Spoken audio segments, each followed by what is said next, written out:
I just had a great lunch at the Hillsborough barbecue. Had a fried turkey sandwich with Creole green beans on the side. It was excellent. So shout out to the Hillsborough barbecue right over here over my left shoulder. And where I'm at, if you don't know, is called the West End of Hillsborough. And there's a good number of little businesses here. There's a pizza joint down there. There is Wits Custard over here over my right shoulder. And down at the corner is the Nash Street Tavern. And if you don't know, I'm a little bit of a musician on the side. I've played a lot of music there in the past.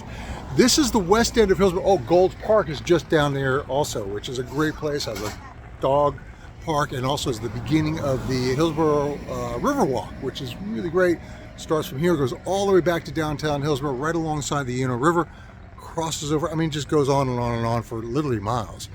The Hillsborough Riverwalk. You got to check that out.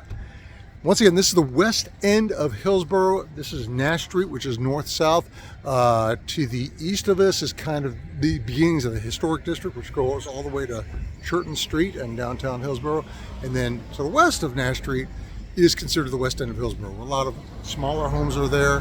However, there's been a lot of building here the last couple of years, and there's a lot of huge, really nice new homes in West Hillsborough. There you go, just a little bit of a tour for West Hillsborough. Contact me for more information, okay? Thanks.